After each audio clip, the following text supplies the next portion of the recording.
Hello friends, मैं आपका दोस्त विमल शर्मा, विमल्स डिवोशनल वर्ड पर।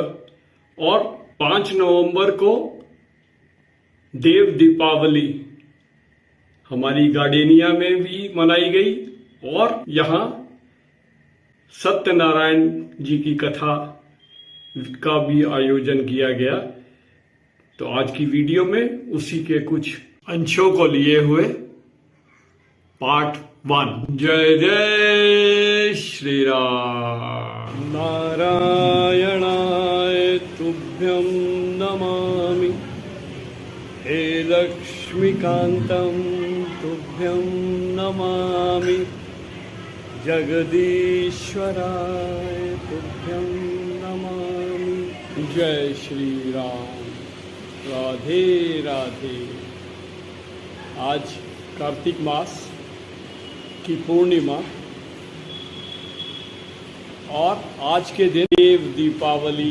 गौरी शंकर भगवान की जय, राधा कृष्ण भगवान की जय, कार्तिक मास की जय। जय जय श्री राधे श्याम, जय जय श्री राधे श्याम, जय जय श्री राधे श्याम। श्री सत्यनारायण भगवान की मंगलम भगवान विष्णु मंगलम गरुड़ध्वज मंगलम पुंडरीकाक्षं मंगलायस्तनो हरि। यं ब्रह्म वेदांत विदो वदन्ति परम प्रधानं पुरुषं तथान्ये विश्वोद्गते कारणमीश्वरं मा तस्मै नमो विघ्न विनाशनाय। रंगमंज्योतिहं ज्योतिरेका तन्मे मनः शिव संकल्पमस्तु। विभिन्न देवी देवताओं के मंत्रोच्चारण के द्वारा आवाहन और संकल्प के पश्चात अनंत हरि कथा अनंता, कहे ही सुनेगा वही सद सकता। भगवान की कथा अनंत है, इसका कोई पार नहीं है। और जितनी भी कथा बढ़ाते चले जाओ आप, उतनी ही बढ़ती चली जाती है विद्वान लोग। पर कुछ समय की मर्यादा, कुछ समय का ध्यान रखते हुए हम और आप सब मिलकर के भगवान सत्यनारायण भगवान की जैसी भी टूटी फूटी कथा है, मैं अपने मुखारविंद से वर्णन करने जा रहा हूँ। हाथ जोड़ के बड़े भाव के साथ 2 मिनट भगवान नाम का स्मरण, उसके बाद में कुछ भगवत चर्चा। श्री कृष्ण गोविंद हरे मुरारे, हे नाथ नारायण वासुदेवा। श्री कृष्ण गोविंद हरे मुरारे, हे नाथ नारायण वासुदेवा। श्री कृष्ण गोविंद हरे मुरारे। संकीर्तन के पश्चात सत्यनारायण स्वामी जी की कथा का आनंद लीजिए। महाराज से 88,000 ऋषियों ने प्रश्न किया, हे प्रभु, इस घोर कलयुग में वेद विद्या के रहित मनुष्य प्रभु भक्ति किस प्रकार हमको मिलेगी तथा उनका किस प्रकार से उद्धार होगा। इसलिए हे मुनि श्रेष्ठ, ऐसा कोई तप बताइए जिससे थोड़े से समय में हमको मनवांछित फल की प्राप्ति हो सके। ये हमारी सबकी जानने की इच्छा है।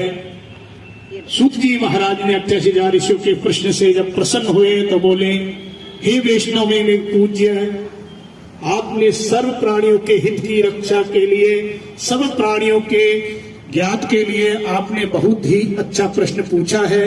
मैं उससे आपको कहता हूं, जिस व्रत को नारद जी ने भगवान लक्ष्मी नारायण भगवान से पूछा था, श्री लक्ष्मीपति भगवान मुनि श्रेष्ठ नारद जी से कहा था, सो आप बड़े भाव उसके साथ ध्यान से सुनिए।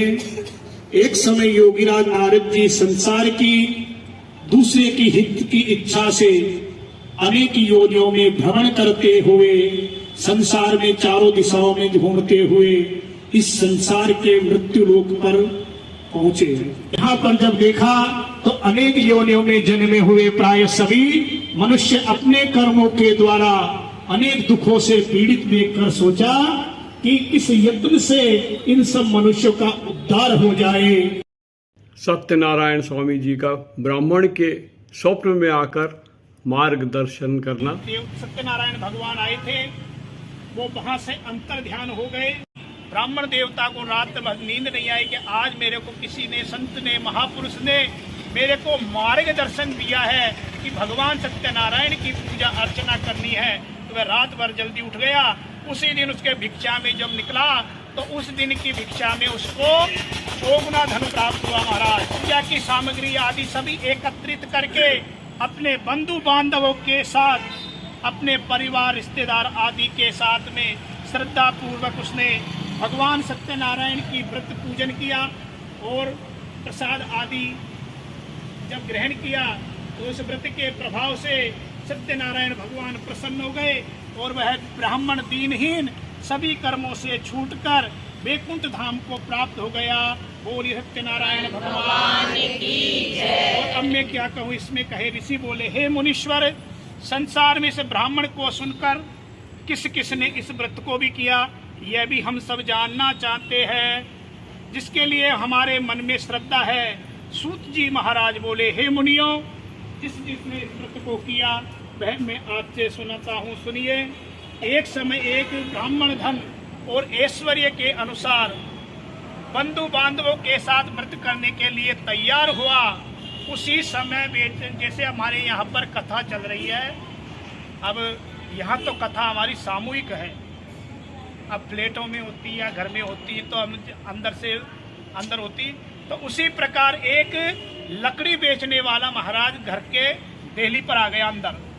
अब आकर के जब उसने ये सब देखा कि ये क्या चल रहा भाई, तो उसने बड़े भाव के साथ भगवान को प्रणाम किया और अपने लकड़ियों का जो गट्ठा था वो बाहर रख करके ठाकुर जी के चरणों में प्रणाम करके उसने हाथ जोड़कर प्रणाम किया, प्रार्थना की, हे प्रभु आप ये बताइए ये सब क्या कर रहे हैं, ये हमारे जानने की इच्छा है, तो आप सब बताइए, कृपा करके मुझसे कहिए। ब्राह्मण देवता ने कहा, सब मनोकामनाओं को पूर्ण करने वाला श्री सत्यनारायण भगवान का यह व्रत है, इन्हीं की कृपा से मेरे यहाँ पर धन धान्य आदि की वृद्धि हुई है। ब्राह्मण ने इस व्रत के बारे में जानकर जो लकड़ी बेचने वाला लकड़हारा था वह बहुत ही प्रसन्न हुआ। कथा जब पूरी हो गई तो चरणामृत लेकर प्रसाद लेने के बाद में वह अपने घर को गया। लकड़हारे ने अपने मन में इस प्रकार का मन ही मन में संकल्प किया कि आज जो शाम को मैं लकड़ी बेचने को जो धन मिलेगा उसी से मैं भगवान सत्यनारायण देव का पूजन करूंगा, व्रत करूंगा। यह मन में विचार कर वह बूढ़ा लकड़ी बेचने वाला सिर पर रखकर नगर में चला गया। तो जब देखा तो उसको उस दिन की अपेक्षा चौगुने धान सत्यनारायण भगवान का व्रत पूजन अर्चन किया। अपने बंधु बांधवों के सहित बुलाकर विधि पूर्वक भगवान सत्यनारायण का व्रत किया। उस व्रत के प्रभाव से वह बूढ़ा लकड़हारा धन पुत्र आदि से युक्त होकर संसार में समस्त सुख भोग कर अंत में जब वह गया तो प्रभु के चरणों में प्राप्ति हो गई। बोलिए सत्यनारायण भगवान की जय। अध्याय भगवान श्री ठाकुर गौरी शंकर भगवान के चरणों में अर्पण।